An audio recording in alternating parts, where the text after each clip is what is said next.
Matapos mapanalunan ng Pinoy middleweight prospect, Olympic bronze medalist na si Yumer Felix Marcial ang silver medal sa IBA World Boxing Championship noong taong 2019.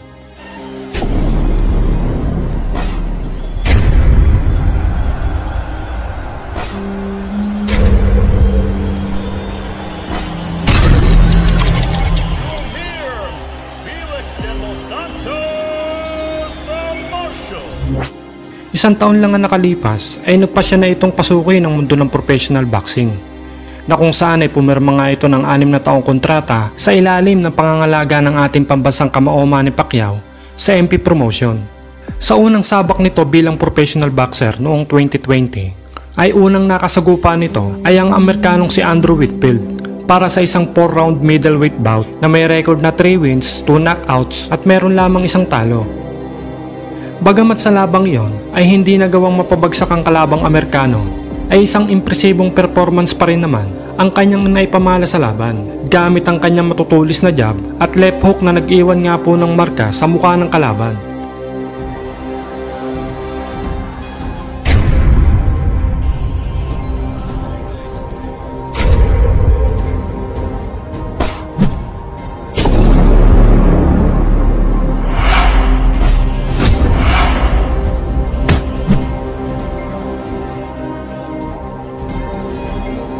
At sa huli ay nakuha nga po ni Marcial ang panalo sa pamamagitan ng isang unanimous decision. Mahigit 1 taon lang ang lumipas matapos namang masungkit ang bronze medal sa Tokyo Olympic. Na siya, mga kababayan. Makinig tayo.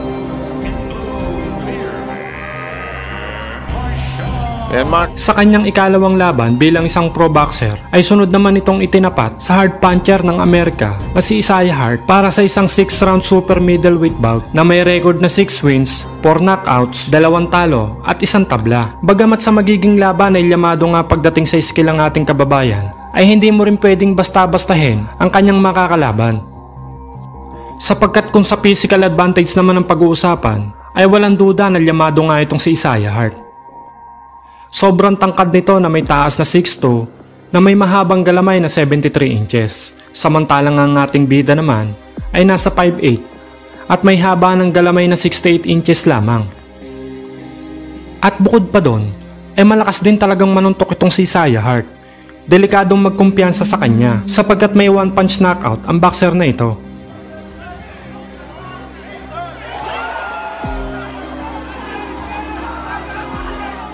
Sa katunayan, sa kanilang naging laban ng ating kababayan ay pinatikim nito ang bagsik ng kanyang mga kamao. Sa first round ay nagpakita na agad ng pagiging agresibo ang ating Pinoy na bida. Inatake na agad nito ang kanyang kalaban na si Isaiah Hart, pero laking gulat ng mga manonood dahil tila nagkamali ng pagkalkula itong si Marcial sa kanyang distansya. Sa haba ng galamay ng kalaban ay hindi nga po inaasahang kumonekta ang right straight nito sa ating Pinoy na bida. Whoa!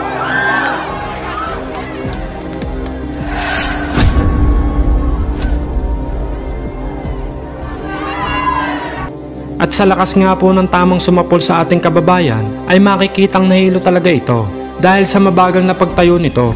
Mabuti na nga lang at swak pa rin sa bilang ng referee kaya naman tuloy pa rin ang laban.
Sa second round ay dito na nakabawi ang ating Pinoy na bida at kumonekta ng sarili niyang mga patama.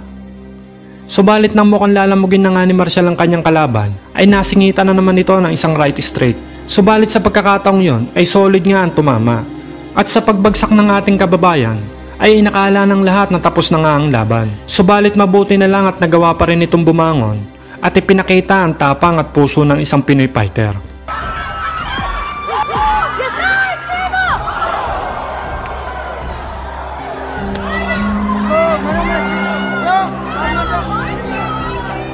Sa mga sumunod na tagpo ay naging maingat na ang ating Pinoy na bida. Hindi din naman may ikakaila na nasasaktan din itong si Isaiah Hart sa mga birada ng ating bida kapag tinatamaan siya. Sa katunayan ay napapatakbo sa mga suntok ng ating kababayan ang kanyang kalaban. Kaya naman natutokso ring umatake at bumato ng suntok itong si Marcial. Subalit talagang matinik din talaga itong kalaban sapagkat sa mga huling sandali ng second round ay muli na naman pinabagsak sa ikatlong pagkakataon ang ating pambato matapos naman kumonekta ang isang counter right uppercut sa mukha ng ating Pinoy na bida.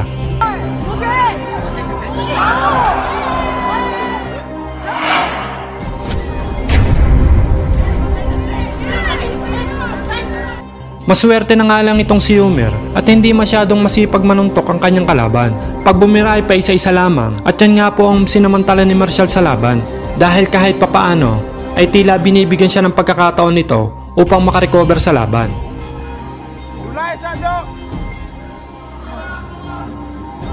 Bantay sa street! Bantay sa street! Bantay!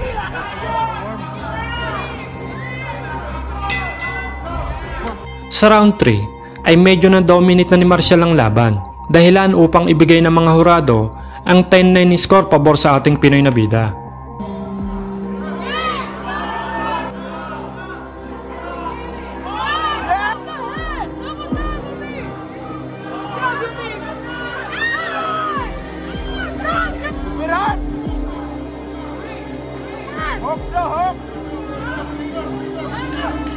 At pagdating ng round 4 ay dito na kumonekta ang matinding kaliwa ni Marcial na siya namang naging dahilan ng paggewang ng tuhod ni Isaiah Hart. Mabilis itong nakita ng referee kaya naman inawat agad ang laban.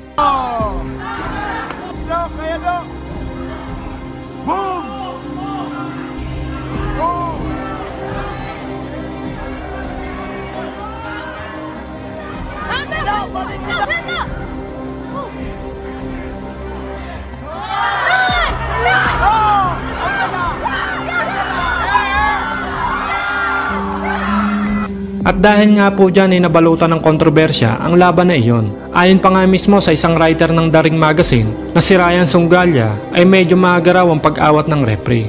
Bagamat lamang si Isaiah Hart sa scorecard na may 29-26 sa lahat ng mga hurado, pinuna nga po ito ni Ryan Songalia na walang nag-score ng 10-8 rounds para kay Isaiah Hart noong first round kahit pa naka-score ito ng knockdown. At ito po ang official scorecard ng laban ni Yumer Marcial at Isaiah Hart.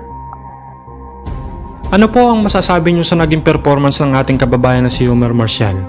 Tama po ba ang ginawa ng referee na itinigil na agad ang laban? Paki-comment nyo po sa baba at pag-uusapan po natin yan. Matapos ang impresibong pagkapanalo ng ating kababayan at ang tinaguriang asero na si Vincent Astrolabio, kontra nga po sa legendary Cuban fighter na si Guillermo Rigondeaux. Like the both are watching each other.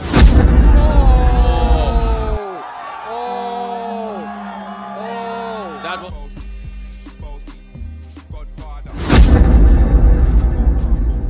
At para nga po sa inyong kaalaman, itong si Rigondeaux ay ang siyang tumalo at ang sumira noon sa napakahabang winning streak ng ating The Filipino Flash na 30 sunod-sunod na panalo.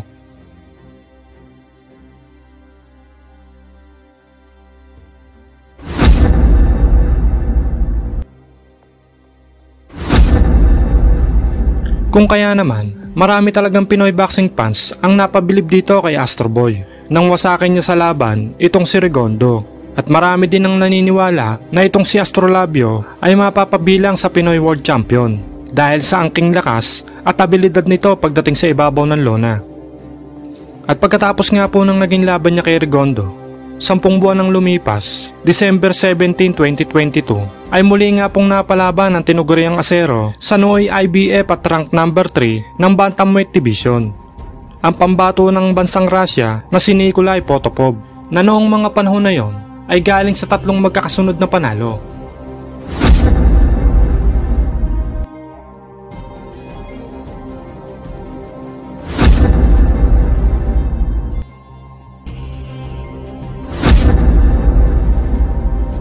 November 8, 2014 nang mapasakamay nito ang bakanting WBA Asia Bantamweight title.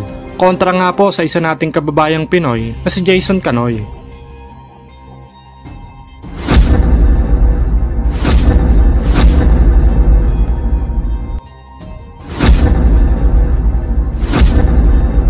At para nga po sa inyong kaalaman, bago ang naging laban niya kay Astrolabio, itong si Potapov ay hindi pa nga po nakakaranas bumagsak minsan sa loob ng kanyang mga nagdaang laban.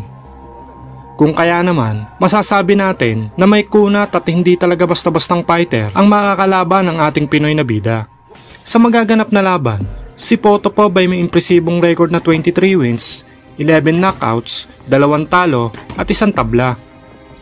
Habang ang ating bida naman ay may record namang 17 wins, 12 knockouts at 3 talo, kung saan ay paglalabanan nga po nila ang bakanting WBO Intercontinental Bantamweight title na ginanap sa The Cosmopolitan of Las Vegas, Chelsea Ballroom, Las Vegas, USA.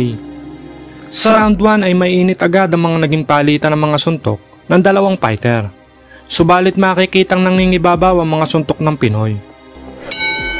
The best in out. Ring tech layoff, and the fact that he's and Astrolabio that right hand, but the referee hit him and he went down. Potapov, I should say. Patuloy pa rin ang mainit na palitan ng mga suntok ng dalawang fighter. At bago matapos ang huling 10 segundo ng round 1, ay muli nga pong bumagsak itong Russian fighter na tumama ang isang counter left hook ng ating bida. Countered, and that time Potapov, first time in his career.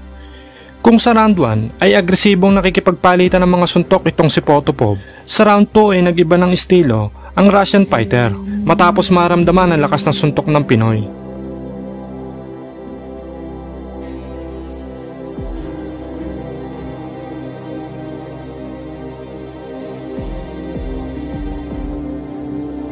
He left hook by Potapov return. And Astrolabio after an 18-month layoff.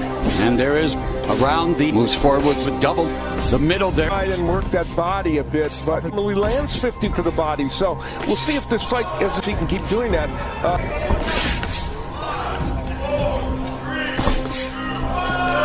At pagdating nga po ng round 3 ay makikita na ang gigil sa mga binibitawang suntok ng Pinoy.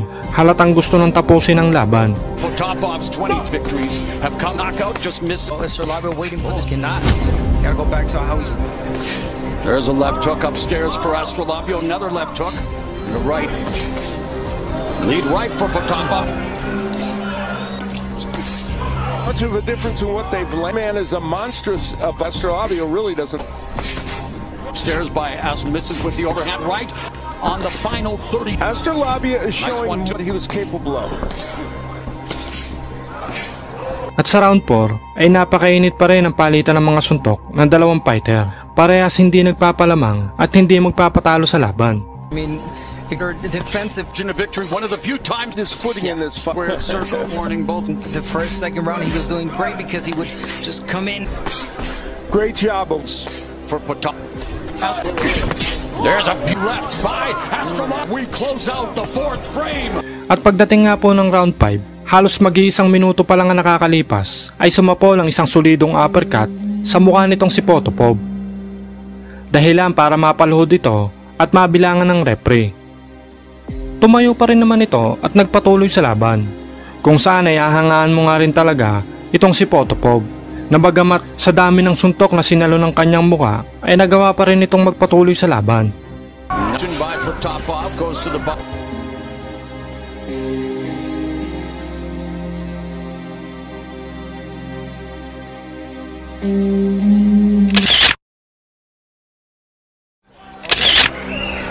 shot for shot want to throw single punches because Not a bad idea. Four-punch, the jab for Potapov, and he lead left. you know he's not going for the kick. To deliver his promoter Pac-Man, Gale's 44th birthday, dropped twice, and now Potapov trying to come back. High guard. And part of the problem for We've mentioned it once or twice, but it might bear repeating. Known as a technical. At pagdating nga po ng round 6, ay dito na tuluyang tinapos ng ating bida ang paghihirap nitong si Potapov.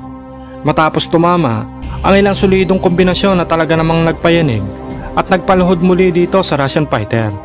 Dahilan para itigil na ng third man in the ring ang laban. Round 1 from into round 5 after an uppercut and a left hook delivered there by Potapov. Potapov trying to in his feet and especially the face. chopping right hand. That's Potapov.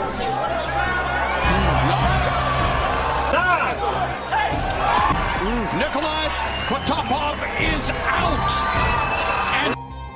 At itinanghal ng panalo ng ating kababayan by a technical knockout.